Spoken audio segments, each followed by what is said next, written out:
There are some villains from the comics who I cannot believe have yet to appear in the films. And even among those who have appeared, there are many that today seem to have been long forgotten by the film industry. Welcome back, Nerd Squad. It is me, Amanda, and today we are here to showcase some of our favorite villains who we think deserve their turn in the spotlight, as we count down the top 10 forgotten villains who deserve their own movie. Which villain do you think deserves their own feature film? Number 10, Mr. Sinister. We were so close to getting Mr. Sinister in a film. He was hinted at in Fox's The New Mutants, which was basically held hostage for quite some time after the merger between Disney and Fox happened, and then when it was released, it didn't do so well. I still feel like there was stuff that was meddled with there, despite Josh Boone swearing that the cut that got released was basically untouched by the studios and was totally his intended cut. I do not buy it. I'm sorry, Josh Boone, I don't believe you. One of the things the film sets up, though, is a property where Nathaniel Essex could study mutants and even turn them into his weapons under the guise of helping to rehabilitate them. This place was known as the Milbury House, which was, of course, Mr. Sinister's ancestral home in the comics, and Milbury is actually a name that he uses while traveling abroad in the comics after becoming Mr. Sinister, kind of like one of his undercover names. It was the surname of his wife, Rebecca. It would be really cool to see a movie that solely focuses on Sinister, as he's such a complex character, and recently there's also been a sort of like Jekyll Hyde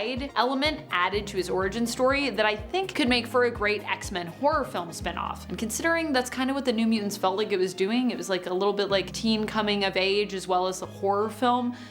I really want that to happen. And friends, before we move on to our next spot on this list, if you love what we do here at Top 10 Nerd, do not miss out on all of our cool content. Make sure you click that subscribe button and ring that bell so you get all of our notifications. Number 9, Mr. Freeze. While Mr. Freeze has made a few appearances in live action, he has never had his own solo film. He is one of the most complex villains around, which is why I think he would actually be a pretty admirable candidate overall. Mr. Freeze would be an interesting character to explore, considering he was made to be so altruistic in terms of his reason for villainy, and over the years he's just like become like more and more altruistic. However, some have taken him too far, I would say, to the side of sympathetic villain, and it would be nice to see a film that more finely strikes a balance on kind of where he stands between being a villain but also like having his reasons. For those who are unaware, Mr. Freeze isn't just a man obsessed with cryogenics. He's a man and scientist whose interest in cryogenics turned to obsession after his wife Nora was diagnosed with an incurable disease. Rather than lose her, he decided to freeze her until he could find a cure. And there's also been other versions of the story where it's not just about him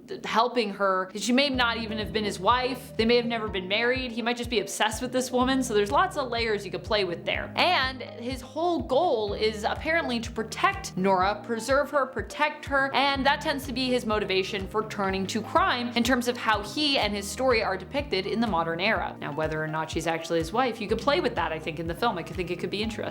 Number 8, Arcade. I was just thinking about Arcade the other day when I was doing a reaction to the new Saw film trailer. It's interesting to me how this idea of playing a game where the stakes are at their most high with lives on the line is kind of a universal concept at this point. We see this idea echoed across various films and projects, a perversion of the concept of a game. Look at Battle Royale, Hunger Games, Squid Game, Saw, fun in games to an extent, Ready or Not, and honestly so many more. Arcade is a villain who embodies this twisted idea. He likes to trap people in his own vicious game, often devising an elaborate maze or landscape of death traps typically known as Murder World. While he's not the most powerful villain out there, he's definitely super interesting, and he represents a concept that people universally seem to be both attracted to and kind of repulsed by, which could make for a very interesting film. Number 7, Kite Man. Kite Man might be flying a little higher now that he's become a fan favorite thanks to his appearance in the Harley Quinn animated series, but we still have yet to get a live action version of this character. Honestly, the Harley Quinn animated series has also left me wanting more Kite Man as well. That combined with the amazing cosplays that I've seen based on that version, it's honestly inspired me to like want to see Kite Man on like a big screen. I could definitely see Kite Man fitting easily into James Gunn's DCU,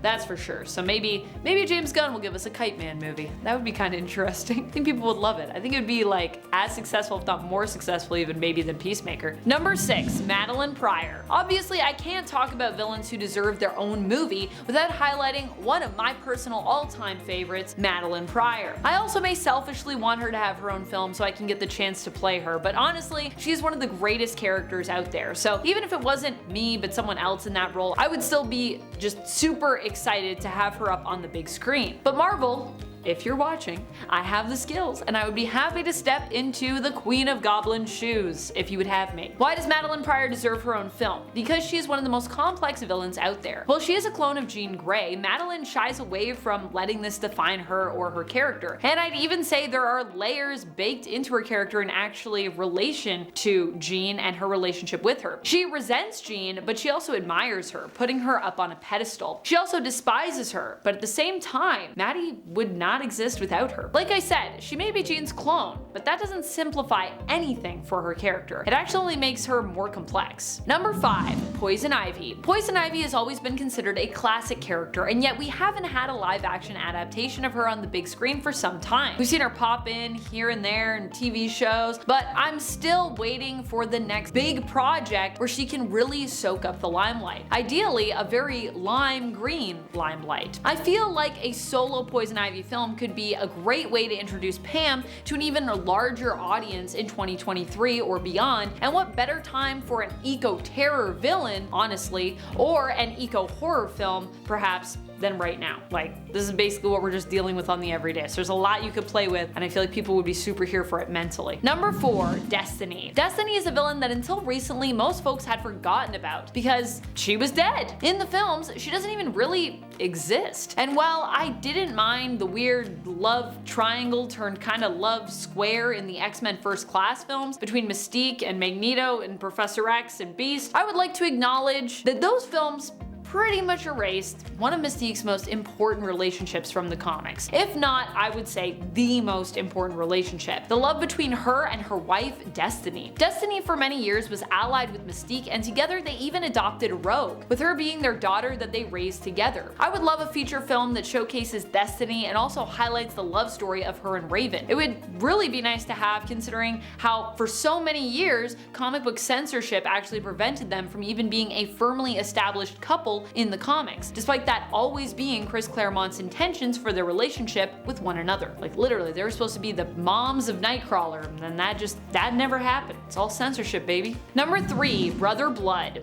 Brother Blood has recently had a comeback in the comics with his reappearance in the current Titan series. He's posing as a reformed villain currently, but I, for one, I'm skeptical about that. Honestly, he's just too good of a villain for him to be reformed in my eyes, and I'm hoping we get to see just how bad he truly ends up being. Fingers crossed. Brother Blood is widely underappreciated, and even the recent live-action version of his character in Titans didn't really stand by himself, with him having direct ties to Trigon, who is his father in the show, instead of just worshipping Trigon. Like, I know he's always been somewhat connected to him, but he wasn't his son before. At least not any version of him that I've known in the comics. I personally feel Brother Blood stands on his own and prefer his own more bloodied past in the comics. I would love to see this version of his story brought to life in a standalone film. Honestly, it'd probably be pretty terrifying. Like, Brother Blood is scary, and he just doesn't get enough hype. Like, he's awesome in a scary way. Number 2, Doctor Doom. I mean, Doctor Doom isn't really so much forgotten by many of us. He is admittedly beloved by so many fans, but when it comes to the MCU, it does feel like he's been forgotten. He's one of the greatest, most complex villains around, and yet we haven't seen a live-action adaptation of him in years. So I'd argue when it comes to the films, at least, he has been forgotten. I would love to see a version of this character as a lead in his own film. Honestly, I don't even think you would actually even need to start with his origin. Doom has such a rich history as a character, there are many points you could feasibly begin his story from and focus on. I'd even say you don't necessarily need to have the Fantastic Four in his film. Now, while the FF did help to shape him, in the modern era, he's very much a villain who stands on his own and who could easily be matched up to fight against any hero. And also you could play with the fact of like him being a villain, but there also being some heroic elements, I would say, to who Doom is at times. Number 1, Clayface. Clayface is one of those villains who I don't think honestly just gets featured enough, and definitely has not been featured enough on the big screen. That is for sure. The interesting thing about Clayface, at least in regards to the main version of the character I'm most familiar with, Basil Karlo, is that yet he can transform into pretty much anyone he wants, which makes him an exceedingly interesting character in terms of how he could be depicted on the big screen. You could either have a series of different actors playing him as sort of a collective, or one actor who just gets to basically become the master of disguise, which honestly would probably be super fun. Either way, I think he's very intriguing in terms of his abilities. He is also surprisingly complex, having been redeemed a few times over the years, and even becoming, for a time, a member of the Bat family. That's about it. Until next time, you stay nerdy, YouTube.